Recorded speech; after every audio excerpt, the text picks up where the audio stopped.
Salam alaikum, comment allez-vous et où en sont vos créations? Avez-vous médité sur cette force qu'Allah nous a donnée à travers nos pensées et avez-vous pratiqué? C'est en pratiquant qu'on avance.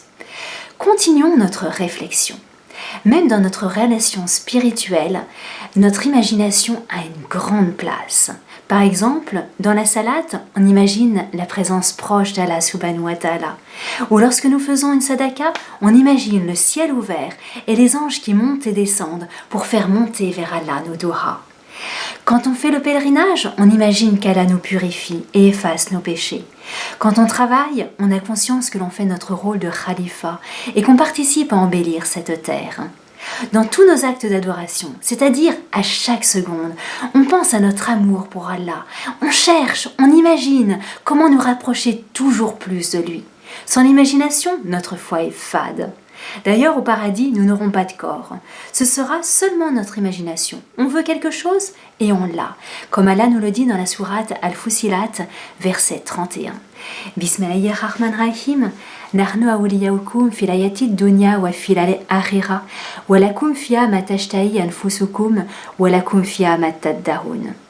Nous sommes vos alliés ici-bas et dans l'au-delà, et vous aurez dans l'au-delà ce que vos âmes désirent et ce que vous réclamez. Sur cette terre, on a un corps. Cela retarde le temps entre l'imagination et la création. C'est un temps d'école pour diriger nos pensées et diriger notre imagination là où il faut. Les voleurs, dans un premier temps, avancent, car ils sont sans cesse dans l'imagination. Ils imaginent des plans, des ruses, mais un beau jour, tout s'écroule, car ils utilisent leur imagination pour le mal, donc ils attirent le mal. Celui qui réussit en ce monde est celui qui a une imagination forte, ou plutôt, c'est celui qui contrôle son imagination. Il ne laisse pas Shaitan entrer dans son imagination. Avant de faire quoi que ce soit, l'imaginer. Notre vie matérielle n'est que le fruit de notre imagination. Par exemple, quelqu'un malade doit se voir guéri, même dans son lit. Il se dit, après mon traitement, je vais reprendre mon travail, je vais reprendre mes études, je vais reprendre le sport. Le sportif de haut niveau, lorsqu'il se blesse et sont immobilisés, imagine les mouvements de leur entraînement. Et ce qui est extraordinaire, c'est que la réponse neuronale est presque la même lorsqu'ils font le mouvement de manière normale ou lorsqu'ils l'imaginent. Et ainsi, lorsqu'ils reprennent leur entraînement, ils récupèrent très rapidement leur capacité antérieure. Ne prie pas en pensant à la maladie, vois la guérison devant toi. Et ne fais pas des doigts en pleurant ou en te demandant si Allah va exaucer tes doigts ou en pensant à tes problèmes. Allah nous dit « Adroni astajib lakum » « Demandez-moi, je vous répondrai » dans la sourate Al-Rafir, verset 60. Lorsque tu fais des doigts, sois sûr qu'Allah te donne le bonheur. Et souvenons-nous de ce hadith où Allah nous dit « Je suis comme mon serviteur m'imagine ». Allah est Al-Mujib, celui qui exauce. Allah est Al-Wali, le tout proche. Allah est le tout miséricordieux, le très miséricordieux. Les gens pensent qu'ils n'ont pas de pouvoir sur leurs pensées, mais c'est faux. Toujours être positif, car nous ne sommes pas seuls. Allah nous aide. Allah ne nous a pas créés, puis abandonnés seuls en ce monde. Ma waddaraka rabbuka wa makala. Ton Seigneur ne t'a ni abandonné ni détesté. Sourate Ad-Doha, verset 3. Nous sommes reliés à Allah. Il nous guide et tout ce qui nous arrive est parfaitement juste. Bismillahirrahmanirrahim. Wa asan takrahu shayan fahuwa khairun lakum wa asan tuhibbu shayan fahuwa sharrun lakum wa law yarlamu wa antum la ta'lamun. Il se peut que vous ayez de l'aversion pour quelque chose alors que c'est bon pour vous. Et il se peut que vous aimiez quelque chose alors que c'est mauvais pour vous. Allah sait et vous, vous ne savez pas. Quand il m'arrive quelque chose de difficile, je reste dans la confiance en Allah. Il y a sans doute quelque chose de bon derrière cela. Quand on est dans la guidance d'Allah, tous les événements nous permettent d'avancer et de grandir. Donc, je m'en remets totalement à Allah, je m'offre à lui, je suis sûre qu'il va me guider vers le meilleur. Et en plus, j'ai conscience de cette équation de la vie.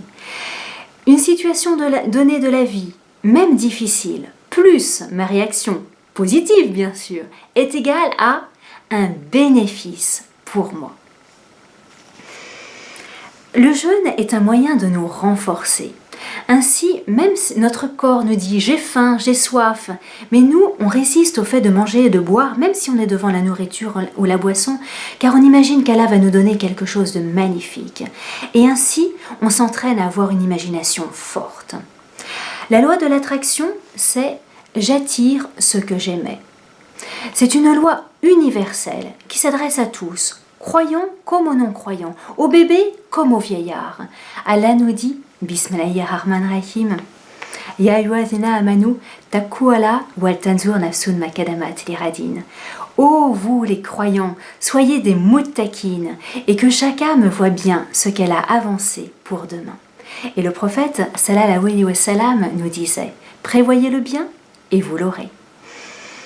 Dans certaines spiritualités, les gens se concentrent sur la matière pour l'attirer. Nous, on se concentre sur le remerciement d'Allah.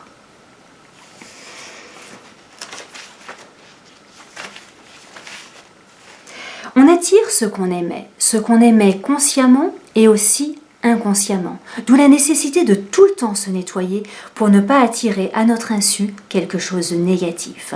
On se nettoie par la demande de pardon, la salate, en faisant les salihats, par le jeûne, etc.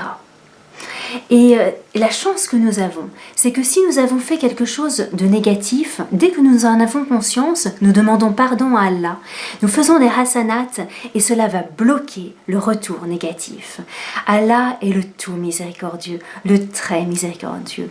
Bismillahirrahmanirrahim. Wa ma kana lahu mu'adhibahum wa hum yastaghfirun. Surat Al-Anfal, verset 33.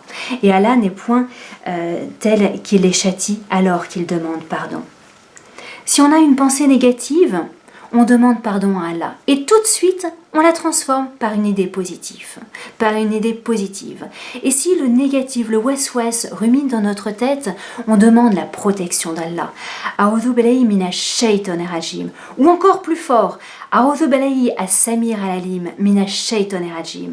Ou encore la doua de la sourate 113. A'udhu babin nes malikin nes ilayin nes. Et je vous rappelle que la religion, ce ne sont pas des belles paroles. Je dois y croire. Je dois être sûre de la protection d'Allah quand je l'appelle. L'objectif, c'est de ne pas laisser le négatif rentrer en nous et nous envahir. Et d'ailleurs, les muttaqin, dès qu'ils se souviennent, dès qu'ils sentent une suggestion du diable, c'est-à-dire par exemple une pensée qui va provoquer en eux tristesse, angoisse, colère ou stress, ils se souviennent des lois d'Allah et ils deviennent clairvoyants. Bismillahirrahmanirrahim. Inna lazina taqaw idha masahum taifun minash shaitani tadhakkaru fa idha hum mubsirun. Surat Al-Araf, verset 201. Shaitan sait qu'il ne va pas nous faire perdre la foi, mais il va chercher à nous faire perdre notre énergie pour qu'on n'ait pas le bénéfice de la foi et pour qu'on n'avance pas. Les gens pensent que c'est normal, ou disons sans conséquence, d'être triste, stressé, angoissé, en colère. Mais non, on perd notre énergie et on émet du négatif, donc on attire du négatif. Allah nous dit, certes, je vous ai accordé l'abondance. Et il nous dit comment la recevoir. Inna a'tainaka al-kawthar fasalli li rabbika wanhar. Fasalli li rabbika. Reste toujours relié à ton Seigneur. Salli, ça signifie reste relié à ton Seigneur. Lorsque Allah nous dit de faire la salat, il nous dit akimu salat. Wanhar, coupe tout le mal, ne laisse pas le négatif te dominer. Et s'il t'arrive quelque chose de négatif, tout de suite, coupe. Et surtout, ne grandis pas le malheur. Mon père m'a fait ceci, mon voisin m'a fait cela. Celui qui se plaint se plaindra toute sa vie, car il n'arrive pas à bloquer le négatif. Ce n'est pas lui qui dirige sa vie, ce sont les événements qui dirigent sa vie. Alors, mettons tout en œuvre pour attirer le meilleur. C'est facile, les règles du jeu sont claires. Il faut juste un peu de persévérance et de patience.